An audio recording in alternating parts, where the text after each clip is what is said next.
Naša škola tohto roku oslávi 20. výročie od svojho otvorenia. Tento dôležitý medzník v mozaike jej života je dôvodom na pozastavenie sa a zaspomínanie nad minulosťou, pohľad na súčasnosť a zadefinovanie budúcnosti.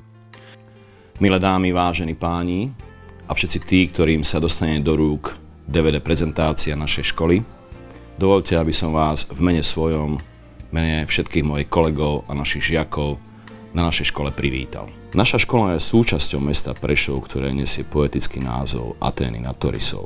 Nachádza sa aj v prímestskej časti Solivar, ktorá je známa pamiatková rezervácia pri výrobe soli. Súčasťou Solivaru je aj naše sídlisko Šváby, na ktorej stojí jediná základná škola na tomto sídlisku.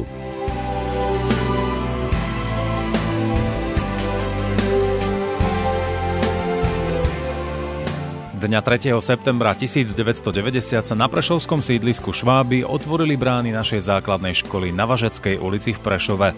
Budovu školy uviedli do prevádzky za prítomnosti predsedu Okresného národného výboru v Prešove Viliama Sobku, poslanca za hnutie Verejnosť proti násiliu vo Federálnom zhromaždení Československej federatívnej republiky Jozefa Veverku, prvého riaditeľa základnej školy doktora Pavla Uvíru, hospodárskej zástupkyne magisterky Boženy Jankovskej a pedagogického zástupcu magistra Vladimíra Janotku.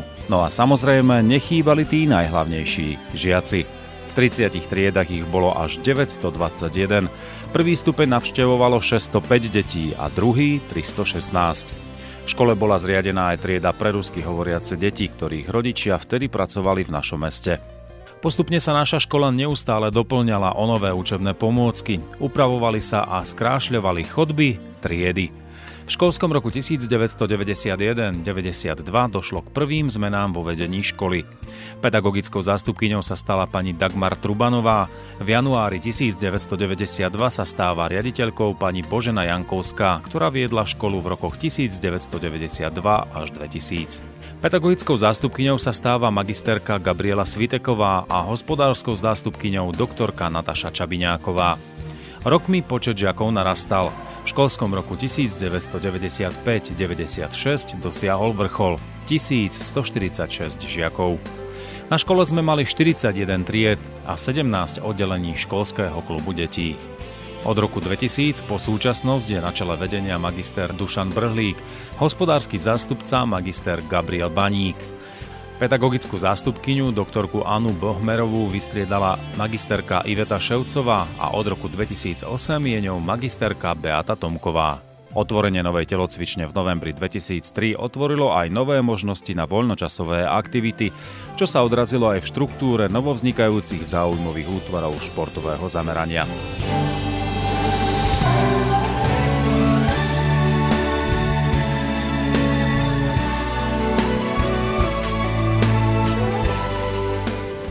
Od 1. septembra 2009 funguje na našej škole stredisko záujmovej činnosti. Deťom a mládeži poskytuje hodnotné využitie voľného času. Škole umožňuje efektívne využitie školských priestorov po vyučovaní v čase pracovného voľna a je vynikajúcou alternatívou otvorenia sa školy verejnosti.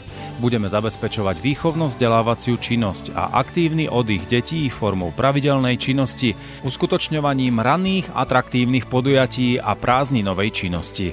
Súčasťou našej školy je aj školská jedáleň, ktorá je moderne vybavená a ponúka našim deťom kvalitné stravovanie. Sme zapojení v projekte Ovocie školám v mliečnom školskom programe a ponúkame stravovanie pre celiatikov v rámci bezlepkovej diety.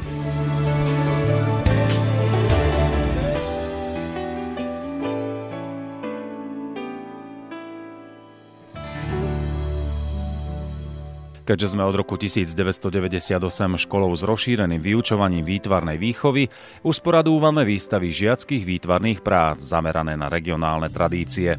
Vystavovali sme okrem iných miest aj v dome svätého Mikuláša, galériách Carpe Diem a Atriu, obradnej sieni Mestského úradu a v múzeu v Solivare. V roku 2002 prešla škola pod právnu subjektivitu. V decembri 2003 začal svoju realizáciu projekt Otvorená škola. Prioritou sa pre nás stala oblasť záujmovo vzdelávacia a oblasť športu. Cieľom bolo vyplnenie voľného času detí rôznymi aktivitami podľa ich záujmu a taktiež ponuka rodičom a ostatným obyvateľom s možnosťou podieľať sa na týchto aktivitách. V roku 2004 bola otvorená internetová miestnosť pre žiakov a širokú verejnosť a neskôr aj multimediálna učebňa s interaktívnou tabuľou. Postupne pribúdali špeciálne učebne, jazykové laboratórium, detská herňa, žiacka knižnica a zrekonštruované ihrisko. Spolupracujeme s Prešovskou univerzitou ako cvičná škola, s materskou školou na Važeckej ulici a inými renomovanými inštitúciami. Na dnešnej laboratórnej úlohe sme menili prúd a napätie pomocou rezistora. Toto je rezistor, ktorý máme zapojený v obvode s voltmetrom. Pokiaľ budeme posúvať z bodu A do bodu B, žiarovka sa nám bude postupne rozsvecovať. Na technických prácach pracujeme so stavebnicou Lego, ktorú sme si zhotovili na elektrický pohon. Ako môžeme vidieť, túto stavebnicu poháňa 3V baterka, ktorú keď si zapojíme na stavebnicu, tak sa nám Lego stavebnica točí. Od roku 1995 pracuje na našej škole folklórny súbor Váška. Ten reprezentuje našu školu na rôznych súťažiach a kultúrnych akciách.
V súčasnosti našu školu navštevuje 389 žiakov.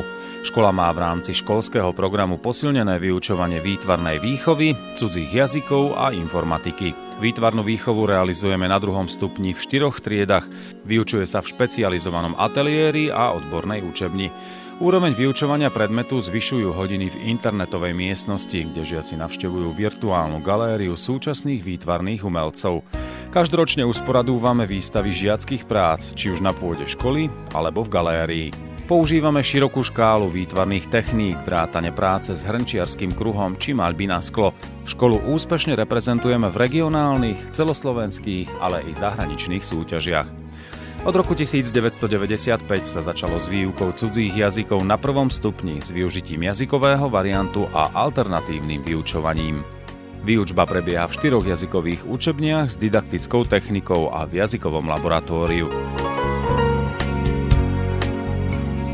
Okay, so can you tell me something about yourself, about your life? What do you like to do? My name is Denisa. I'm 10 years old. I like dancing. My name is Marko. I'm 10 years old. I like swim, sport. V 2., 5. a 6. ročníku vyučujeme informatiku. Žiaci pracujú s počítačmi v 2 počítačových miestnostiach, získavajú základy Wordu, Excelu, PowerPointu či pracujú v skicári. Veľkým prínosom pre našu školu je telocvičňa, vďaka ktorej sa žiaci môžu venovať gymnastike i kolektívnym športom. Zúčastňujeme sa na olympiádach škôl. Už 5 rokov funguje príprava v hádzanej žiakov pre hádzanársky oddiel Tatran Prešov. Žiaci sa pravidelne zapájajú do rôznych matematických súťaží, napríklad korešpondenčnej súťaže Max, do medzinárodnej súťaže Klokan a riešia Pythagoriádu a matematickú olympiádu. Obľúbenými súťažami sa stali geografická olympiáda, Biblia očami detí, nie drogám. Žiakov vedieme k čítaniu literatúry, zúčastňujeme sa súťaží Hviezdoslavov Kubín, Šaliansky Maťko, olympiáda zo slovenského jazyka. Boh bol dobrý a spravodlivý. Na čo hľadať učiteľov vo svete? Povedali babke. Najlepší učitelia sme my. Ach, tí rodičia, vzdychla si Monika a rozbehla sa do kuchyne skontrolovať svoju školskú tašku. Bola tam. Hrdo stála na stole a žiarila novotou. Už sa neviem dočkať, pohľadkala ju Monika. Ja viem, chvíľu ešte musím vydržať.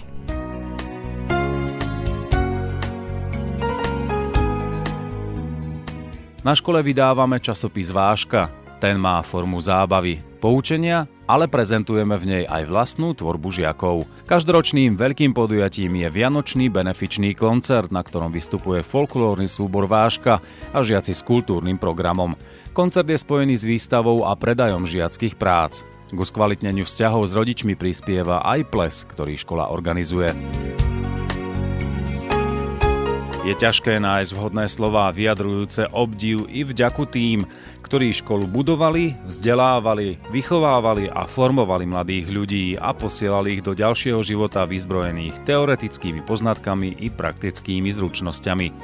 Všetkým, ktorí zanechali túto stopu na našej škole, patrí úprimná vďaka. Život je pohyb v čase. Aj naša škola za 20-ročné obdobie prešla kryštalizačným a kvalitatívnym vývojom. Od jej vzniku až po súčasnosť stúpa úroveň našej školy na poli vzdelanostnom, výchovnom, ale aj v materiálno-technickom vybavení. Telocvičňa, ktorú sme roky nemali, sa stala našou každodennou súčasťou. Priestory školy a ihriská slúžia nielen nám, ale všetkým obyvateľom sídliska. Sme radi, že naša škola a jej okolie sa stali centrom športu a oddychu. Nový školský zákon, prijatý v júni 2008, ponúka škole možnosť byť jedinečnou a sklbiť požiadavky žiakov a rodičov v školskom vzdelávacom programe. Vzdelanie je paleta múdrosti. Motto, ktorým začala základná škola na Važeckej ulici novú etapu svojej činnosti, ju bude sprevádzať počas ďalších rokov pri naplňaní obsahu vzdelávania a výchovy. Naši žiaci a pedagogickí pracovníci majú možnosť učiť sa a učiť moderne. Priestory našej školy dýchajú umením prác našich žiakov. Generácie si odovzdávajú štafetu múdrosti, lásky, porozumenia a tolerancie.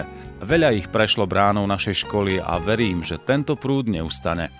Odmenou za vynaložené úsilie je pre nás úspech našich absolventov na stredných a vysokých školách. Na veľmi dobrom mene našej školy majú zásluhu naši žiaci, ktorí pod vedením skúsených pedagógov úspešne reprezentovali a reprezentujú našu školu a šíria jej dobré meno.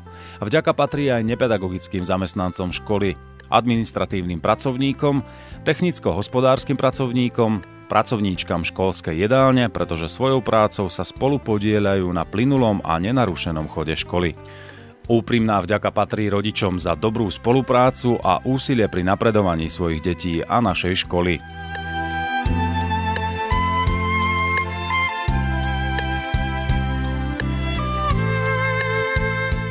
Budúcnosť našej školy je v rukách všetkých nás, ktorí ju máme radi a na jej rozvoji sa spoločne podieľame.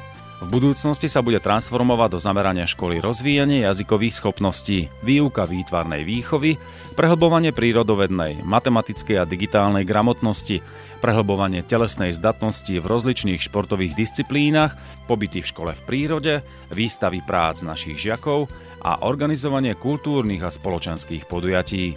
Budeme podporovať využívanie kreativity, talentu, záujmu žiakov, poskytovanie širokej škály záujmových útvarov a formovania vlastného sebavedomia a sebahodnotenia, ale i pocitu spolupatričnosti k triede, škole, nášmu mestu a Slovensku. Verím, že motto učiteľa národov Jána Ámosa Komenského, ktoré znie: deťom treba venovať najväčšiu starostlivosť, lebo sú najcennejším Božím darom a klenotom, ktorý sa nedá ničím porovnať, nás všetkých bude posúvať stále dopredu. Verím, že naša škola dostane aj novú, kvalitnejšiu a krajšiu vonkajšiu podobu, že sa budova zateplí, vymenia sa okná a vznikne ďalší športový priestor, aby naša škola bola centrom vzdelania, výchovy, kultúry a športu pre všetkých obyvateľov sídliska Šváby a nášho mesta. Na tejto ceste prajem všetkým veľa zdravia, sily, múdrosti, chuti vzdelávať sa, lásky, porozumenia, nápadov, pretože vytýčené ciele môžeme dosiahnuť jedine spoločným úsilím. Ďakujem.